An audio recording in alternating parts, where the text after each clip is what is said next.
소리 없는 살인자, 그게 무호흡증이거든요. 10초 이상 숨을 안 쉬시는 것을 수면 중 무호흡증이라고 정의를 하고, 이게 1시간에 5회에서 10회 이상 반복되면 치료를 꼭 해야 되는 상태. 15회 이상 넘어가면 좀 중증으로 봐서 그때는 더 치료를 해야 되는데, 사실 생각하시는 모든 질환의 다 원인이 됩니다. 밤에 잘 때 산소 포화도가 떨어지는 거죠. 그러면 우리 몸은 어떻게 됩니까? 산소가 부족해지니까. 그러니까 심장과 폐는 더 일을 많이 해야 돼요. 그게 하루 이틀 막 몇 달, 몇 년씩 쌓이게 되면 심혈관 질환이 빨리 올 수가 있어요. 치매의 원인이 될 수도 있습니다. 심지어 암까지 생길 수가 있는 거죠. 그래서 수면 무호흡은 우리가 생각할 수 있는 모든 질환의 원인이 된다.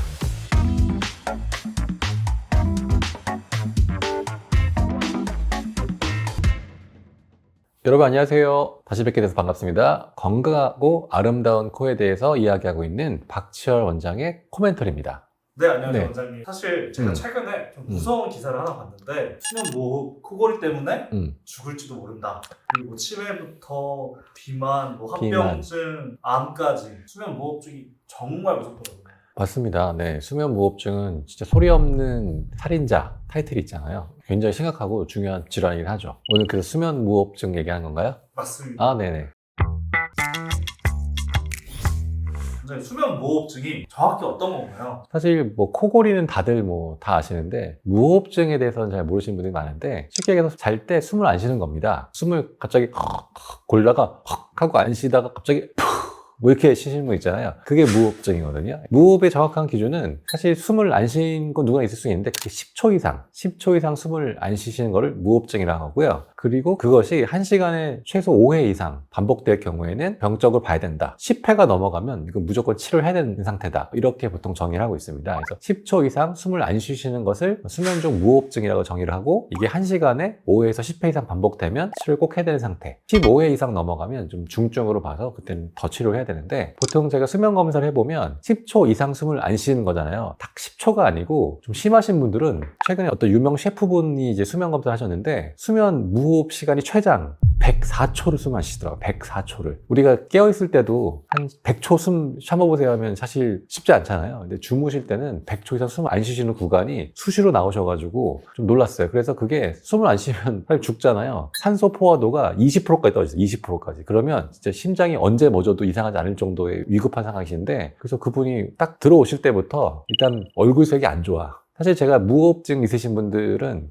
딱 들어오시면 대충 하도 오랫동안 일을 하다 보니까 관상이나 얼굴색만 봐도 알 수 있어요. 다크서클도 심하고 굉장히 얼굴이 정말 피곤하게 쪄든, 낯빛이 어둡고 좀 드라이한 이런 얼굴을 갖고 들어오신 분들이 대부분 딱 봐도 아이고 무호흡증 있으시겠구나 라고 대충 제가 봐도 알 것 같고, 실제로 검사해보면 거의 열의 9은 심각한 무호흡증 갖고 계신 경우가 많습니다. 사실 제가 최근에 원장님 검사하신 것도 봤는데 원장님도 한 88%? 맞아요. 저도 무호흡 환자입니다. 사실 꼭 무호흡증이 아니더라도 저산소증, 그러니까 주무실 때 어떻든 산소가 계속 빵빵 들어와서 95% 이상, 98% 이렇게 산소가 계속 내 몸에 산소 포도 유지가 돼야 되는데, 어떤 이유로든지 간에 산소가 적게 들어오는 거, 아예 안 들어오면 무호흡증이지만 산소가 좀 적게 들어오는 걸 저산소증이라고 하거든요. 저산소증도 위험합니다. 계속 산소가 오랫동안 잘 때마다 안 들어오면 그것도 계속 장기가 망가지고 심각한 합병증이 생길 수 있는데, 저도 이런 저산소증 무호흡 환자입니다. 저는 수면 검사를 작년에 했는데 최장 무호흡 시간이 저는 37초 정도 숨을 안 쉬는 구간을 1시간에 한 12번 정도를 하더라고요. 그리고 산소 포화도가 한 87% 정도까지 떨어진 걸 해서, 저도 사실은 환자고 그렇게 치료하고 있습니다. 양압기도 쓰고 있고 하고 있는데, 그건 제가 나중에 치료하는 거 한번 보여드릴게요.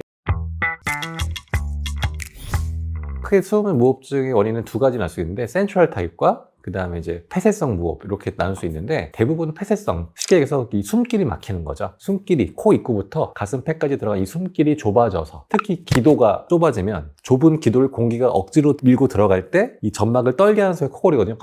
이 소리는 좁은 기도 반경을 공기가 밀고 들어갈 때 점막을 떨게 하는 소리고요. 아예 막히면 무호흡. 그래서 수면 무호흡증의 거의 대부분의 원인은 폐쇄성, 숨길이 막히는 거고요. 숨길이 막히시는 분들은 보통 코 구조가 좁아도 무호흡이 좀 심해지시거든요. 제가 항상 말씀드리는 코 안의 구조물, 비중격. 손가락 코안에 넣었을 때 가운데 만져지시는 물렁물렁한 그 구조물을 우리가 비중격이라고 합니다. 코의 오른쪽과 왼쪽을 나눠주는 일종의 가로막 기둥 구조인데요. 이게 거의 정상인의 한 90% 이상은 대부분 휘어 있습니다. 그리고 콧살, 코 바깥쪽에 있는 콧살이 이렇게 자라나와서 그걸 비후성 비염이라고 하는데, 비중격 망곡증과 비후성 비염이 보통 정상 성인의 거의 80-90%는 다 조금씩 갖고 있거든요. 익숙해져서 없어서 모르실 분이지 보통 호흡이 썩 좋으신 분이 많지 않은데 그렇게 코가 호흡이 좋지 않은 상태에서 똑바로 누워 주무실 때 산소가 충분히 안 들어가잖아요, 코로. 그러면 이제 입으로 숨쉬게 되겠죠? 입이 벌어지면서 턱이 벌어지면 혀가 뒤로 밀립니다. 혀가 뒤로 밀리면서 이 기도가 눌리는데 좀 젊었을 때는 기도 주변도 좀 튼튼하고 혀를 잡아주는 근육도 튼튼해서 입이 벌어져도 혀가 뒤로 많이 안 밀리는데 나이가 들수록 또는 살이 찔수록 이 기도 주변 근육도 흐물흐물해지고 혀를 잡아주는 근육도 약해지니까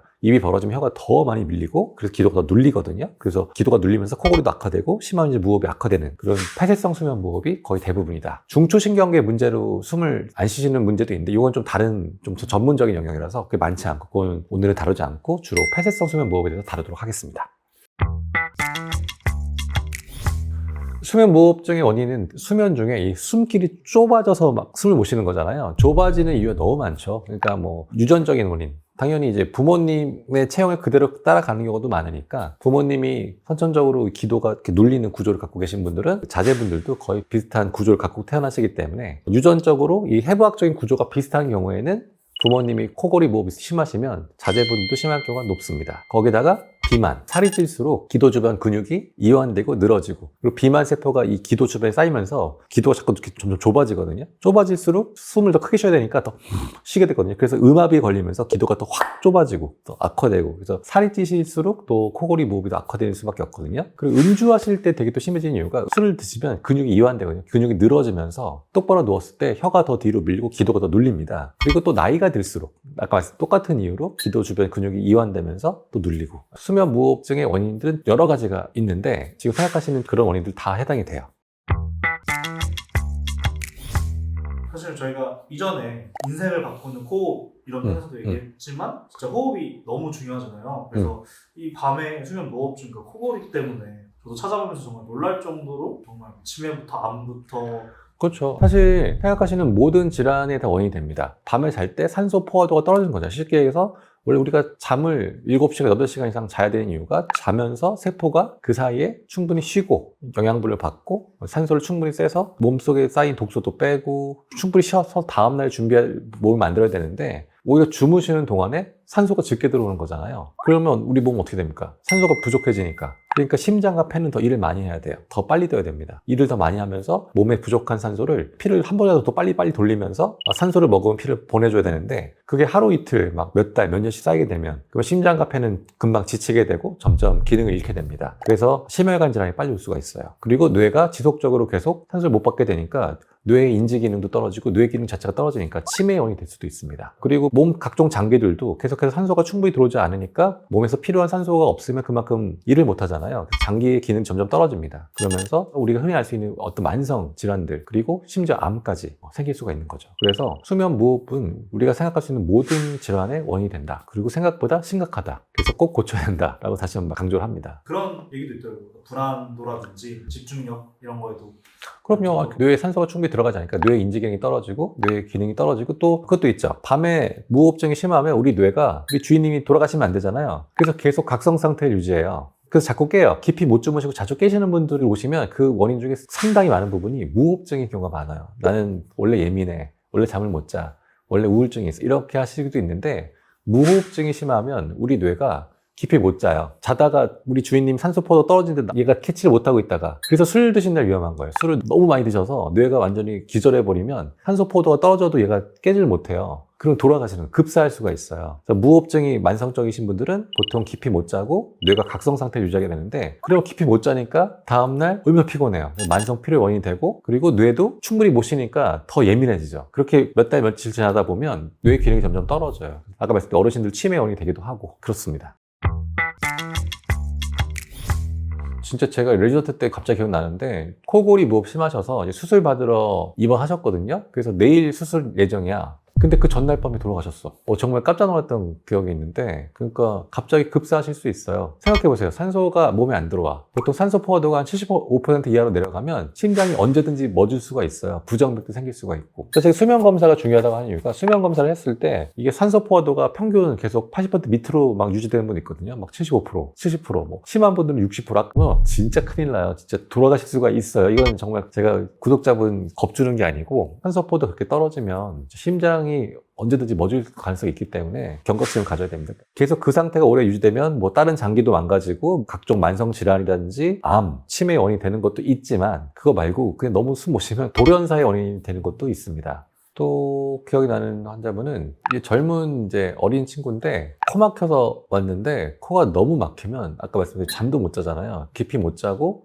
코도 골고 그래서 이 친구가 되게 또래보다 왜소했어요. 그래서 우리가 저 검사를 시행했더니 실제로 포도도 떨어졌고 또 혈액 검사에서 나올 수 있는 게 성장 호르몬 수치거든요. IGF-1이라는 성장 호르몬 수치를 보는데 그게 되게 떨어져 있더라고요. 왜냐하면 이 성장 호르몬은 깊은 수면 단계, N3라고 하는 깊은 수면 단계에서 성장 호르몬이 나오는데 너무 코골이가 심하고 무호흡이 심하니까 저산소 상태 유지가 되니까 뇌가 깊은 잠을 못 자요. 계속 각성 상태 유지하면서 환자가 산소 포도가 떨어지면 자꾸 깨우고 자꾸 얇게 자니까 점점 왜소해지고 키도 안 크고 이랬던 친구가 있는데 그래서 저희가 이제 치료해드렸죠. 코 막혀서 코도 좀 비염 수술해서 열어드리고 치료를 해드렸는데 한 3, 4년인가? 있다가 우연히 이제 감기 걸려서 왔는데 키가 엄청 크고 막 잘생겨져서 온 거예요. 그래서 제가 어우 키가 왜 이렇게 컸냐고 막 그랬더니 3년 동안 30cm 넘게 컸대요. 갑자기 되게 멋있어져 와가지고 근데 선생님 고맙다고 그렇게 말해 주셨던 기억이 좀 있고 그래서 어린이들 같은 경우에는 잠을 푹 못 자면 성장 호르몬 수치가 떨어지기 때문에 성장에도 큰 문제를 받을 수가 있거든요. 그래서 그것도 좀 기억이 나고 근데 어른들도 사실 성장 호르몬이 중요해요. 제가 어른들도 이렇게 수면 오시면 수면 검사도 하고 혈액 검사도 하는데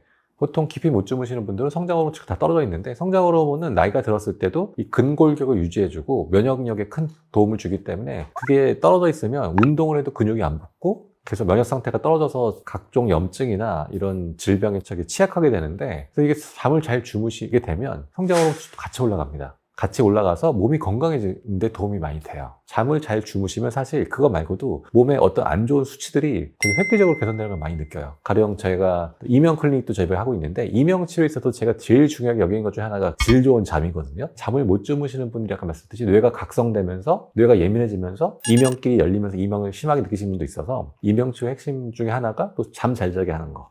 이 질 좋은 수면은 정말 모든 건강의 기본 요소인 것 같아요. 수면이 진짜 중요하다. 다시 한번 또 말씀을 드립니다. 어린 친구들도 양압기나 이런 치료도 너무 어리면 못하겠죠. 너무 어린 친구들은 사실 이 코골이 무호흡의 또 주 원인이 어른과 좀 달라요. 보통 만 7세 이전의 아이들은 이렇게 코가 막히고 기도가 좁은 경우보다는 이 편도 아데노이드가 너무 커서 코골이 무호흡이 심한 경우도 더 많거든요. 그래서 그런 친구들은 우리가 흔히 얘기하는 편도 아데노이드 수술만 해줘도 윗길이죠. 윗길만 열어줘도 기도 자체가 이렇게 눌려있지 않기 때문에 해결돼요. 그래서 이제 그게 원인이 아니고 이제 성인처럼 코가 좁고 기도가 눌리면서 생기는 어른의 코골이 무호흡의 원인이 되기 때문에 그래서 보통은 이제 초등학교 한 5, 6학년, 중학교 이때부터는 원인이 이제 어린 때와 달라지면서 치료도 이제 어른과 비슷하게 들어가는 거죠. 뭐 좁은 코도 열어주고 필요하면 양압기도 쓰고 이렇게 되는 겁니다.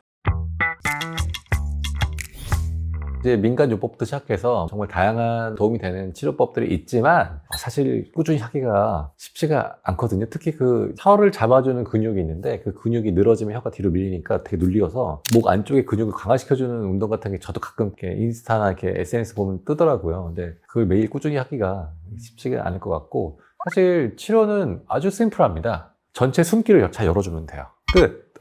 아주 간단하죠? 숨길을 코 입구부터 요 폐까지 이르는 전체 숨길을 잘 열어주면 끝나는데 저는 아주 심플하게 치료합니다. 일단 코가 막혀 있으면 코 열어드려요. 그게 제일 중요하거든요. 코로 공기가 들어가야 되는데 코가 너무 좁으면 안 되잖아요. 단추 위에서부터 잠궈야지 제대로 잠궜듯이 코가 좁으면 코를 좀 열어줘요. 근데 대부분의 전체 국민의 한 8, 90%는 다 코 좀 좁기 때문에 코는 보통 수술해주는 경우가 많아요. 뭐 비중격 교정 수술이라든지 우리 흔히 얘기하는 이제 비염 수술, 합의각계 절제술 이런 걸 이용해서 코를 좀 열어서 호흡을 잡아주고 그러면 그것만으로 좀 좋아지거든요.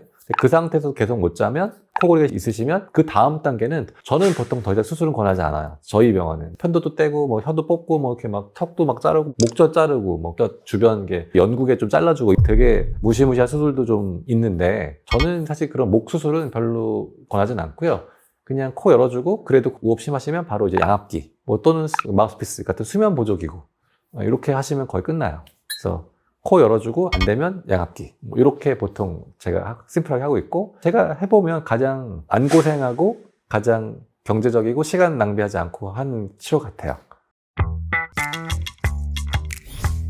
코골이와 수면 무호흡증 때문에 고민하신다는 게 보통 이제 잠을 잘 못 자면 느끼잖아요. 점점 아침에 일어나기 힘들고 자고 일어나도 되게 잘 잔 것 같지가 않죠. 일단 수면 만족감이 떨어지잖아요. 점점 예민해지고 기력이 없고 몸이 자주 아프고 두통도 되게 잘 오거든요. 그래서 그 정도 단계가 되신 분들은 고민하지 마시고 오세요. 치료를 받으셔야 됩니다. 만병의 근원이 됩니다. 머릿속에 있는 모든 질환에 감기부터 시작해서 암까지, 치매 뭐 이런 거 다, 정신질환까지 다 올 수가 있는 게 이 수면장애입니다. 그래서 만약에 나는 수면의 질이 썩 만족스럽지 않고 깊이 못 잔 것 같고 되게 피곤하고 뭔가 몸에 그걸 느낀다 그러시면 그건 고민하지 마시고 바로 저 같은 이제 치료해 줄 수 있는 병원에 오셔서 검사하시고 상의하셔서 빨리 치료하셔야 되지 않을까. 치료도 아까 말씀드린 되게 심플하고 간단하거든요. 그게 어렵지 않습니다. 병원 자주 안 와도 돼요. 그러니까 치료만 잘 받아보시면 수명이 됩니다. 그리고 삶의 만족도가 달라져요. 잠을 푹 잔 다음 날은 굉장히 몸이 행복감을 느끼기 때문에 저는 꼭 치료를 받으러 오시라 라고 꼭 권해드리고 싶습니다. 그래서 오늘은 코멘터리 개설하고 처음으로 수면 얘기하는 것 같은데 저도 수면 환자분들 많이 보고 있거든요. 오늘 코골이와 수면 무호흡증에 대해서